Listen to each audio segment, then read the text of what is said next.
প্রোনাউনের আজকের ক্লাসে আমরা যে টপিকটা পড়ব এটা হচ্ছে মোটামুটি প্রোনাউনের সবচেয়ে ইম্পর্টেন্ট টপিক এবং যেখান থেকে প্রোনাউনের যে চ্যাপ্টার থেকে ভর্তি পরীক্ষায় সবচেয়ে বেশি প্রশ্ন এসে থাকে। দেখেন আমরা বোর্ডে 4টা কোশ্চেন লিখেছি এবং প্রত্যেকটা কোশ্চেনে একটা মিল আছে, সেটা হচ্ছে প্রত্যেকটা কোশ্চেনে দেখেন আমরা দুটো করে অপশন দিয়েছি, একটা হচ্ছে হু আর একটা হচ্ছে হুম। আবার দেখেন হু হুম সেমভাবে 4টা কোশ্চেনে আমরা হু আর হুম ব্যবহার করেছি। এখানে একটা ডাউট আপনাদের হতে পারে, সেটা হচ্ছে যে পরীক্ষায় তো আপনাদের অপশন থাকবে 4টা, কিন্তু আমরা বেসিক্যালি এখানে অপশন দিয়েছি দুইটা অপশন দেওয়ার কারণ এইটাই যে পরীক্ষায় আসলে আপনার যে কনফিউশনটা তৈরি হবে সেটা হচ্ছে হু আর হুম নিয়েই তৈরি হবে, বাকি অপশনগুলো নিয়ে আপনি টেনশন করবেন না বলে আমরা মনে করি। তো এই যে কোথায় আপনি ব্যবহার করবেন হু আর কোথায় ব্যবহার করবেন হুম, সেটা হচ্ছে এখন আমরা আপনাদেরকে শিখিয়ে দিব। তার আগে আমি আপনাদেরকে বলে নিতে চাই যে একটা বাক্যে আমরা হু এর ব্যবহারটা কখন করি। মনে করেন আমি একটা কাজ করেছি বা যে কেউ যে কোনো একটা কাজ করেছে, এই কাজটা কে করেছে এটা বের করার জন্য আমরা কি দ্বারা প্রশ্ন করি? আমরা হু দ্বারা প্রশ্ন করে থাকি। কেমন? মনে করেন আই ডিড দ্য ওয়ার্ক, আমি কাজটি করেছিলাম। এখন কেউ যদি প্রশ্ন করে কাজটা কে করেছে, তখন প্রশ্ন করবে এভাবে হু ডিড দ্য ওয়ার্ক, তাহলে কিন্তু অ্যান্সার পাওয়া যাবে আই ডিড দ্য ওয়ার্ক, অর্থাৎ আমি কাজটি করেছি। অর্থাৎ যে কোনো বাক্যের ক্ষেত্রেই যদি আমরা ভার্বের সাবজেক্টকে খুঁজে বের করতে চাই তাহলে আমরা হু দ্বারা প্রশ্ন করে থাকি। তার মানে এটুকু থেকে আমরা বুঝলাম যে অন্তত বাক্যে সাবজেক্টের কাজ করে হচ্ছে হু।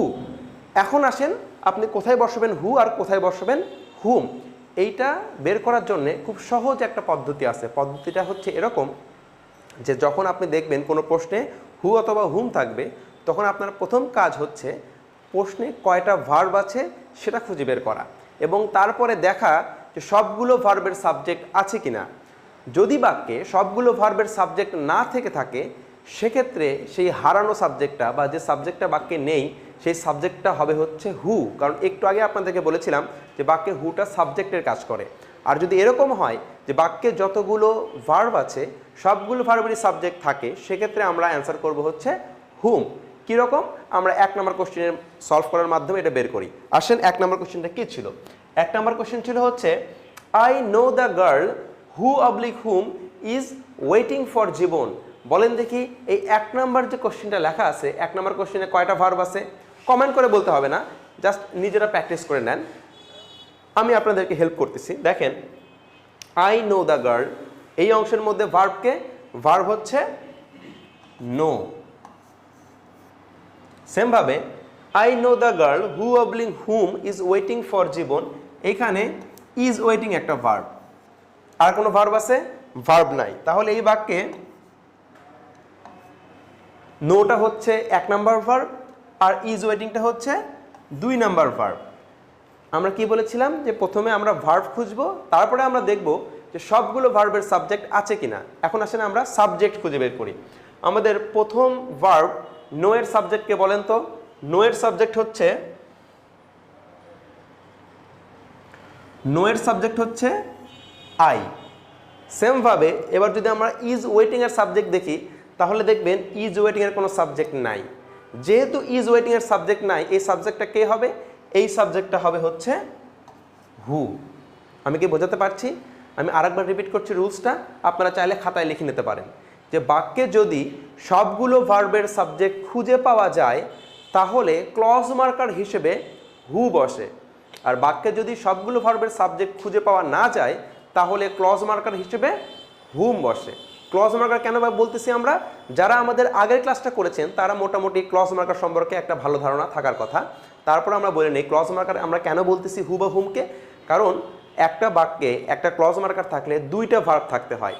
যেহেতু এই বাক্যে নো এবং ইজ ওয়েটিং 2টা ভার্ব আছে, তাহলে তো অবশ্যই এই বাক্যে একটা ক্লজ মার্কার থাকার কথা, আর সেই ক্লজ মার্কারটাই হবে হচ্ছে হু অথবা হুম।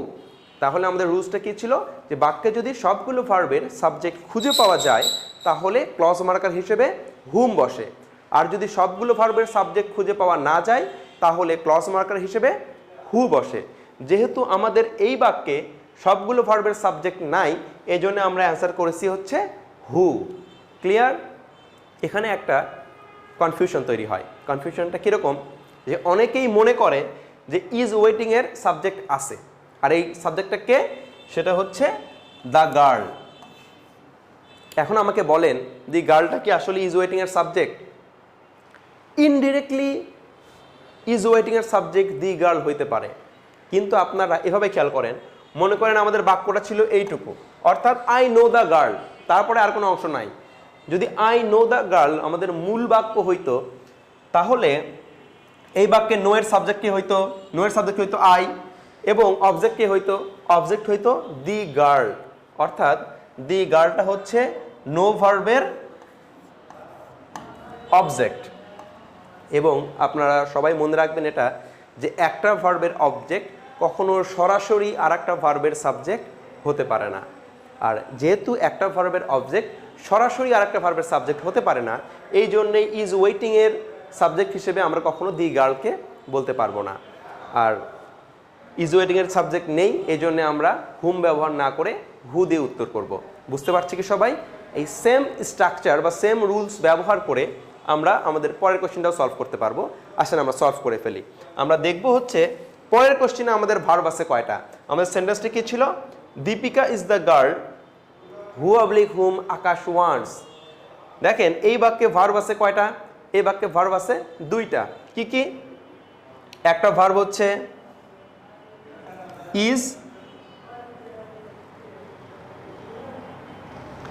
একটা ভার্ব হচ্ছে ইজ, আর একটা ভার্ব হচ্ছে ওয়ান্টস। এখন দেখেন খুব সহজ একটা সেন্টেন্স। ইজের সাবজেক্টকে, ইজের সাবজেক্ট হচ্ছে দীপিকা। সেমভাবে ওয়ান্টসের সাবজেক্টকে, ওয়ান্টসের সাবজেক্ট হচ্ছে আকাশ। যেহেতু বাক্যে দুইটা ভার্ব আছে এবং দুইটা ভার্বেরই সাবজেক্ট আছে, এই কারণে আমরা এই বাক্যে অ্যান্সার করব হচ্ছে হোম। আমাকে বোঝাতে পারছি আপনাদেরকে? ব্যাপারটা খুবই সহজ কিন্তু খুবই ইম্পর্টেন্ট। একটু ভালোভাবে খেয়াল করেন। এই যেহেতু ব্যাপারটা খুবই ইম্পর্টেন্ট, এই জন্য আমরা একই রুলসের উপরে অনেকগুলো প্র্যাকটিস রেখেছি। আপনাদের কাছে আমার প্রশ্ন থাকবে 3 নাম্বার কোশ্চেনের অ্যান্সার হু হবে নাকি হুম হবে, একটু আপনারা আমাকে কমেন্ট করে জানাবেন। আমাদের সেন্টেন্সটা কী ছিল? সেন্টেন্সটা ছিল হচ্ছে এরকম, Salma is the girl who oblique whom I think is waiting for Quddus. আপনি যে হু বা হুম অ্যান্সার করছেন, তার আগে আমরা বলছিলাম কি করতে, যে বাক্যে কয়টা ভার্ব আছে সেটা খুঁজে বের করতে। বাক্যে ভার্ব আছে কয়টা খেয়াল করেন। এই বাক্যে আমাদের প্রথম ভার্ব হচ্ছে ইজ, সেকেন্ড ভার্ব হচ্ছে থিঙ্ক। থিঙ্ক মানে কি? থিঙ্ক মানে হচ্ছে চিন্তা করা। যেহেতু থিঙ্ক একটা কাজ করা বোঝায়, সেহেতু থিঙ্ক অবশ্যই ভার্ব। এবং আমার ধারণা যারা হুম অ্যান্সার করছেন তারা অধিকাংশই থিঙ্ককে ভার্ব হিসেবে চিন্তা করেন নাই। এবার দেখেন ইজ ওয়েটিং হচ্ছে আমাদের 3 নাম্বার ভার্ব। যেহেতু বাক্যে আমাদের 3টা ভার্ব আছে, সেহেতু 3টা সাবজেক্ট থাকার কথা, যেহেতু আমরা অধিকাংশই অ্যান্সার করছি হুম। এবার দেখেন প্রথম ভার্ব ইজের সাবজেক্টকে, প্রথম ভার্ব ইজের সাবজেক্ট হচ্ছে সালমা। এবার আসেন দ্বিতীয় ভার্ব কে ছিল থিঙ্ক। থিঙ্কের সাবজেক্টকে, থিঙ্কের সাবজেক্ট দেখেন, থিঙ্কের সাবজেক্ট ছিল আই। খেয়াল করেছেন? Salma is the girl who oblique whom I think. K think করে? আমি থিঙ্ক করি। তাহলে থিঙ্কের সাবজেক্টকে আই। 3 নাম্বার ভার্ব কি ছিল? Is waiting. ইজ ওয়েটিং এর কি কোনো সাবজেক্ট আছে? ইজ ওয়েটিং এর কোনো সাবজেক্ট নাই। যেহেতু এই বাক্যে ইজ ওয়েটিং এর কোনো সাবজেক্ট নাই, এই জন্যই আমাদের অ্যান্সারটা হবে হচ্ছে হু। ক্লিয়ার? যারা হুম অ্যান্সার করছেন আশা করি তাদের ভুলটা ভেঙে গেছে।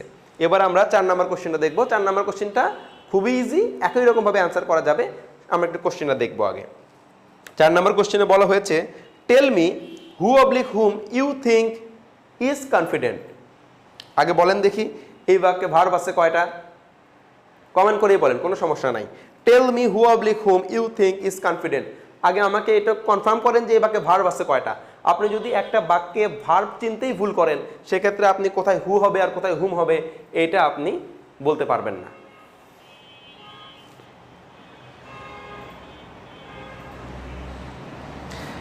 আপনার কাছে হু বা হুম জানতে চাই না, একটু আপনারা কাইন্ডলি আমাকে বলবেন যে ভার্ব আছে কয়টা 4 নাম্বার কোশ্চেনে। ওকে, থ্যাংক ইউ। যারা অ্যান্সার করছেন অধিকাংশ সঠিক উত্তর করছেন। যারা অ্যান্সার করছেন 3টা ভার্ব আছে তারা মোটামুটি সবাই ঠিক অ্যান্সার করছেন। যারা 2টা ভার্ব অ্যান্সার করছেন তাদের উদ্দেশ্যে আমি হচ্ছে 3টা ভার্বগুলো একটু দেখায় দিই। ওকে, আমাদের প্রথম ভার্ব কি ছিল? দেখেন আমাদের প্রথম ভার্ব ছিল হচ্ছে টেল। টেলকে আমরা বলতেছি ভার্ব নাম্বার 1। তারপরের কোশ্চেনে আসেন, তারপরের ভার্বটা দেখেন তারপরে ভার্ব ছিল কে থিঙ্ক, থিঙ্ক ছিল হচ্ছে ভার্ব নাম্বার 2। তারপরে আসেন ইজ, ইজ হচ্ছে আমাদের ভার্ব নাম্বার 3। তাহলে ভার্ব ছিল কয়টা? 3টা।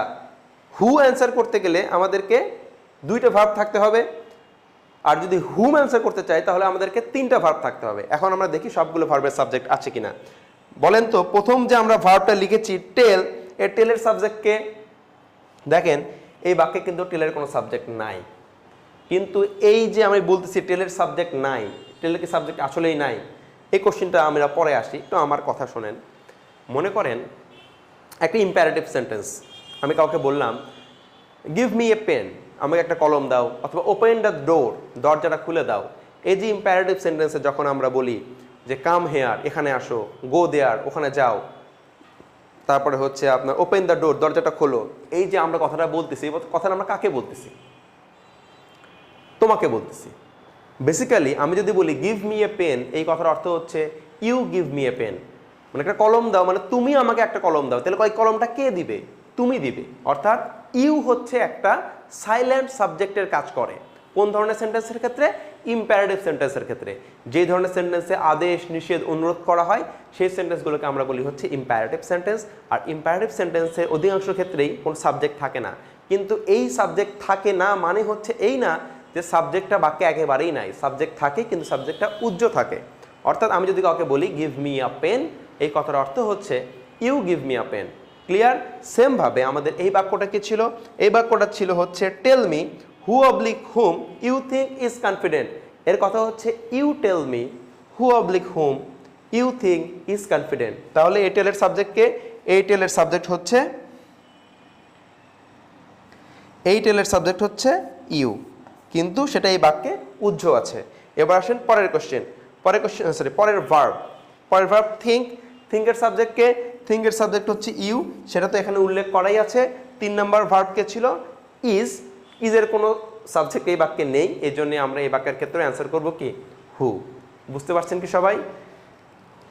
আচ্ছা, যদি সবাই বুঝে থাকেন তাহলে আপনাদের কাছে আমার কোশ্চেন থাকবে, পরের কোশ্চেনটা আপনারা আমাকে মানে আমাদের গ্রুপে বা হচ্ছে এখন আমাকে মেসেজ করে জানাবেন যেটা উত্তরটা কি হবে। কোশ্চেনটা ছিল হচ্ছে ইট ওয়াজ সবুজ dash Sumaiya wanted to dance.